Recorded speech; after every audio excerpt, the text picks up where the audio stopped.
જમીનનો કાયદો રાહુલના દાદી જ લાવેલા અનેક રાજપૂતોની જમીન ગઈ. સિહોરમાં રાજસિંહની સભાના સ્થળ નજીક ક્ષત્રિય સમાજનો વિરોધ. બારડોલીમાં દક્ષિણ ગુજરાતનું ક્ષત્રિય અસ્મિતા સંમેલન મળ્યું. તમને જીતવા દેવાના નથી, અમે નાક કાપવાવાળાનું નાક સલામત રહેવા દેવાના નથી. ખંભાળિયાની સ્પેશિયલ પોક્સો કોર્ટનો ચુકાદો. દુષ્કર્મના કેસમાં મોટા ગુંડાના શખ્સને 10 વર્ષની સતત કેદ. ચૂંટણી બાદ મત પરિણામ જાહેર થાય તો પ્રવેશ પ્રક્રિયાઓ ખોરવાશે.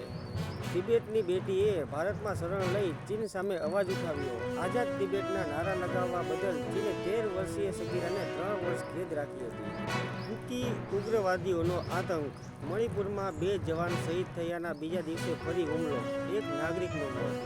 ઉધમપુરમાં ગામ રક્ષક ગાર્ડ પર હુમલો. પાકિસ્તાનના આતંકીઓ કાશ્મીરમાં ઘૂસ્યા, હુમલામાં જવાનનું મોત. જાન્યુઆરી 2023ની દુર્ઘટનામાં 2 મનોવૈજ્ઞાનિકોનો નવો ખુલાસો. ગુજરાતી ડોક્ટર ધર્મેશે સંતાનોના રક્ષણ માટે કાર 250 ફૂટ ઊંડી ખીણમાં નાખી હતી.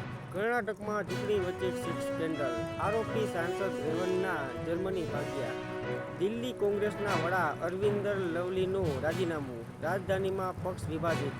રાહુલના આરોપોનો ગૃહપ્રધાને જવાબ આપ્યો. અનામત નહીં હટે, ભાજપ કોઈને હટાવવા પણ નહીં દે. અમિત શાહ. કોંગ્રેસ પાસે ન તો નેતા છે, ન નીતિ અને ન તો નિયત છે. રાજનાથ સિંહ. પાકિસ્તાનમાં રહેતા હિન્દુના સગા પાસેથી સિમ કાર્ડ મંગાવીને ભારતીય સૈનિકના વોટ્સઅપ પર વાયરસ મોકલીને ફોન હેક કરી લેવાયો. ક્ષત્રિયોનો રોષ વહોરતા ભાજપને કોંગ્રેસી નેતાના વિધાનથી નુકસાનમાં નફો. રાહુલ સામે મોરચો માંડો. કરણી સેના. સંકલન સમિતિ. ના, હાલ તો એક જ લડત. સરકારી તિજોરીને નુકસાન કરતું નેટવર્ક તોડવા. અરબી સમુદ્રમાં ડ્રગ્સ ઉપરાંત ડીઝલની દાણચોરી અંગે તપાસ.